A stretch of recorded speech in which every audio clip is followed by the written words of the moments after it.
नमस्कार मंडळी, आज आपण पाहणार आहोत भरलेल्या वांग्याची भाजी। चला तर मग रेसिपीला सुरुवात करूया। त्यासाठी वांगे कांदा सगळं व्यवस्थित हे करून घ्यायचं। कोथिंबीर ते धुवून घ्यायचं। त्यानंतर वांगे चिरून घ्यायचे। वांगे मीडियम साईजचे घ्यायचे, जास्त मोठे पण नाही बारीक पण नाही।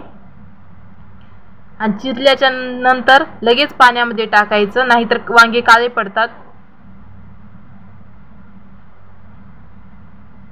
फोडणी टाकायला घेऊया। कढई गरम करायला ठेवली होती, तिक्या तडतडू द्यायच्या। त्यानंतर जिरे ते टाकायचं। तेल गरम झालं का पाहायचं। आपलं तेल गरम झाले आहे, त्यात जिरे टाकायचे, कढीपत्ता, कांदा व्यवस्थित सगळं परतून घ्यायचं। खायला पण खूप छान लागते आणि सोपी रेसिपी आहे भरीव वांग्याची भाजी। त्यासाठी मसाला पण तयार करून घ्यायचा।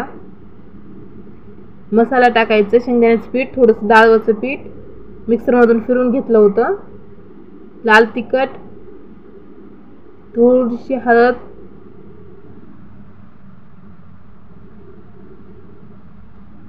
चवीनुसार मीठ। त्यानंतर लसूण टाकायचं फोडणीमध्ये। व्यवस्थित सगळं मिक्स करून घ्यायचं। आपण केलेलं मटेरियल सगळं व्यवस्थित मिक्स करून घ्यायचं।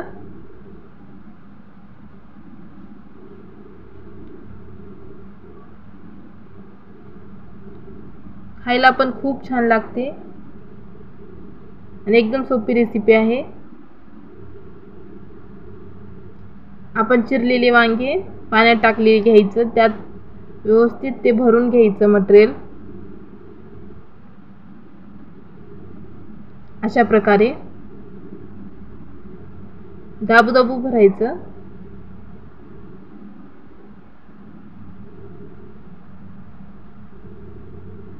जास्त मोठी वांगी घेऊ नका, छोटी छोटी वांग्याचीच भाजी खूप छान लागते। सगळे वांगे मी अशाच प्रकारे भरून घेत आहे। त्यानंतर आपली फोडणी तयार आहे, त्यात कोथिंबीर टाकायची। आपलं मटेरियल सगळं मिक्स करायचं फोडणीमध्ये। व्यवस्थित सगळं मिक्स करून घ्यायचं।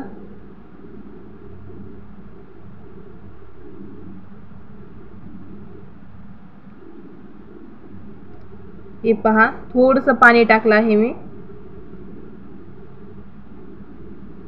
आपली वांग्याची भाजी थोडंसं पाणी टाकून शिजू द्यायचं।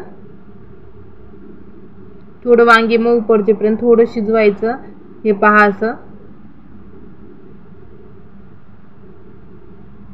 आपली वांग्याची भाजी तयार आहे। व्हिडिओ कसा वाटला तुम्हाला नक्की कळवा। व्हिडिओ आवडला तर लाईक सबस्क्राईब करायला विसरू नका।